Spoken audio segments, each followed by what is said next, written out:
ஹல்லேலூயா. நாங்கள் என்ன ஊழியம் பண்ணிட்டு இருக்கோம்னு சொல்லி ஊழியத்தை பற்றி ஒரு சில நிமிஷங்களும் ஓரிரு தேவ ஆலோசனைகளையும் உங்களுக்கு சொல்லலாம்னு நினைக்கிறேன். ஹல்லேலூயா.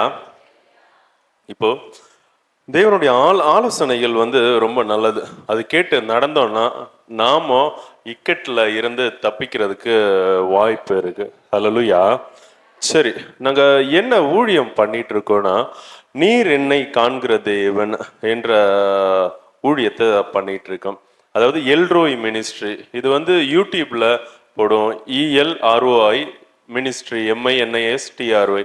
இதில் போய் பார்க்கும்போது இதில் நாங்கள் வெளியில் எங்கேயாவது பேசுகிற மெசேஜஸை யூடியூப்பில் போடுறோம். ஒன்று. ரெண்டாவது, நாங்கள் வீட்டில் ஒரு என்ன சொல்ற ப்ரேயர் ஹவுஸாக ஜப வீடாக வீட்டில் இது பண்ணிட்டு இருக்கோம். மெட்ராஸில் இருக்கும்போதே அங்கே ஸ்டார்ட் பண்ணோம். இங்கே ஊரோட உன் பிதாக்களுடைய தேசத்துக்கு போன்னு சொல்லி அனுப்புனாரு. அதுக்கப்புறமா இங்கே 2 வருஷம் ஆச்சுன்னு ஊரோட போய் அங்கேயும் வீட்டில் கூட்டத்தை தொடங்க சொல்லி இப்போ இந்த வருஷத்துல அதை செய்யும்படியா தேவன் வழி வகுத்தார். ஹல்லேலூயா. ஹல்லேலூயா. சரி, இந்த ஊழியத்தினுடைய நோக்கம் என்ன, மையம் என்ன, அதாவது டார்கெட் எதை நோக்கி இந்த ஊழியம் பயணிக்குது, எதற்காக, எந்த தரப்பு ஜனங்களுக்காக அப்படின்னு பார்க்கும்போது, இப்போ கைவிடப்பட்ட மனநொந்த ஸ்திரீகள் இருக்காங்க இல்லையா, ஏசாயா 54:6 நினைக்கிறேன். குறிப்பா அந்த ஸ்திரீகளுக்கு இதை ஈஸியா சொல்லணும்னா ஆதியாகமம் 16:13 ஒருத்தங்க வாசிங்களா. நீர் என்னை காண்கிற தேவன் என்று பேரிட்டால் அப்படின்ட்டு. பேரிட்டது யாருன்னா ஆகார். ஹல்லேலூயா. இந்தமா எப்படிப்பட்டவங்கன்னா ஆபிரகாமால தள்ளிவிடப்பட்டவங்க. ஆபிரகாம் யாரு? இந்த மாக்கு ஹஸ்பண்ட், புருஷன் இல்லையா. அப்போ இந்த கணவரால தள்ளிவிடப்பட்டிருக்காங்களா. தள்ளிவிட மீன்ஸ் ஒரே வீட்டில் இருந்து பேச மாட்டாங்க, தனித்தனியா வாழ்ந்துட்டு இருப்பாங்க. அந்த மாதிரி ஸ்திரீயா இருந்தாலும் சரி, கணவர் டைவர்ஸ்ன்னு சொல்லி விட்டு பிரிஞ்சாலும் சரி, இல்ல கணவருடைய ரட்சிப்புக்கு எதிர்பார்த்துட்டு இருக்கிற அந்த மனைவிகள், இப்போ இவங்க ரட்சிக்கப்பட்டிருப்பாங்க, கணவர் ரட்சிக்கப்பட்டிருப்பாங்க.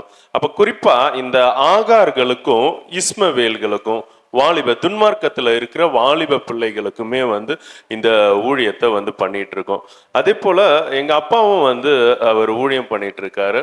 அவர் அங்க அந்த கன்னியாகுமரி பகுதியில ஒரு டிவி சேனல் வச்சிருக்காங்க. அந்த டிவி சேனல் பேரு காஸ்பல் டிவி அப்படின்ட்டு. அது மேற்கு பகுதின்னு நினைக்கிறேன்.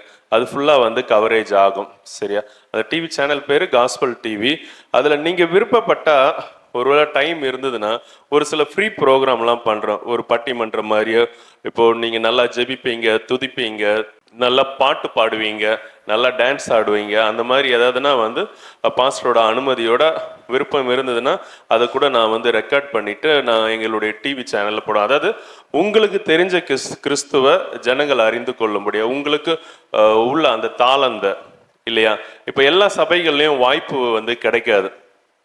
ஒரு சிலருக்கு மட்டும்தான் அதை திரும்ப திரும்ப ஜெபிக்கவா இருந்தாலும் சரி, பாட்டு பாடவா இருந்தாலும் சரி, வர்ஷிப்பா இருந்தாலும், பாக்கி ஊழியத்துக்கே அழைக்கப்பட்டிருந்தாலும் சரி, அவங்களுக்கு வாய்ப்புகள் கிடைக்காது. எனக்கு இப்போ நான் தான் அந்த சேனல் பார்த்துக்கிறேன்னா, அப்போ எனக்கு ஆண்டவர் கொடுத்த இதுல ஒரு தாகம். அப்போ இவங்களுக்கு எல்லாரும் நம்ம செய்யணும், ஃப்ரீயாவே இது பண்ணிட்டு இருக்கோம் அப்படின்னு. இப்போ டிவி சேனல் வச்சிருக்கோம்னு சொன்ன உடனே பெரிய இன்கம், நல்ல காசு அப்படிலாம் இல்லை. நம்ம என்ன சொல்றது, அந்த வரவு செலவா லாபம்னு எதுவுமே இல்லை அந்த சேனல் மூலியமா. அல்லது ஊழியமா, அதையுமே ஊழியமா தான் நான் பண்ணிட்டு இருக்கேன். ஹல்லேலூயா.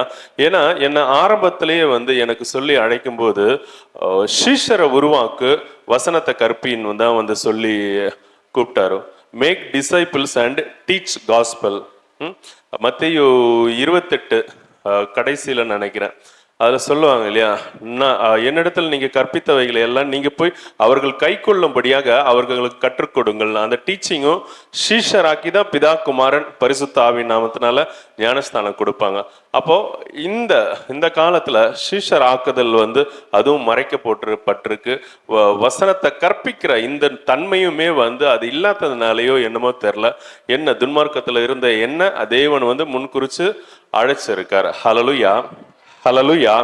சரி, இதுல வந்து ஒரு சில ஜெப குறிப்பு வந்து அந்த பெண்களுக்கு வேண்டி நாங்க அந்த இப்போ வந்து இந்த வருஷம் தான் ஸ்டார்ட் பண்ண சொல்லி வீட்டுல கூட்டத்தை மேபி கர்த்தருக்கு சித்தம் உண்டானா டிசம்பர் இல்ல ஜனவரில இருந்து எல்லா வாரங்களுமே வந்து புதன்கிழமை வந்து அது நடக்கும்.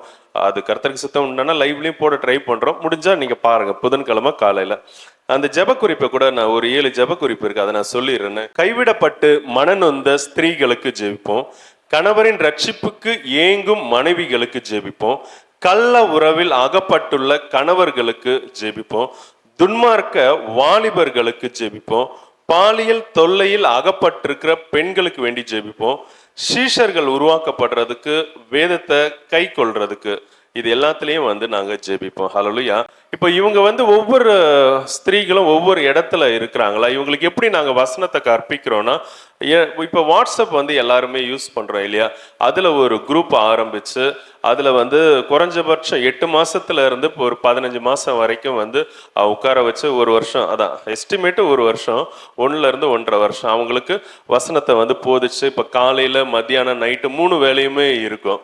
அது ஜெபமா இல்லாம மெயினா காலையில துதி ஆராதனையும், மதிய டைம் ஃபுல்லா பைபிள் ஸ்டடியும், நைட்டு வந்து வசனமும் போதிச்சு ஜெபிச்சு அந்த மாதிரி போகும். ஒரு சர்வீஸ் மாதிரி வந்து ஈவினிங் நடக்கும். ஹல்லேலூயா. இந்த மாதிரி அவங்களுக்கு வந்து அவங்களுக்குள்ள தேவனை வந்து செலுத்த முயற்சி பண்ணிக்கிட்டு இருக்கோம். ஹல்லேலூயா. இதுக்கு வேண்டி நீங்க ஜெபிப்பீங்கன்னு சொல்லி தான் இது எல்லாத்தையும் வந்து உங்ககிட்ட சொல்றேன். ஹல்லேலூயா.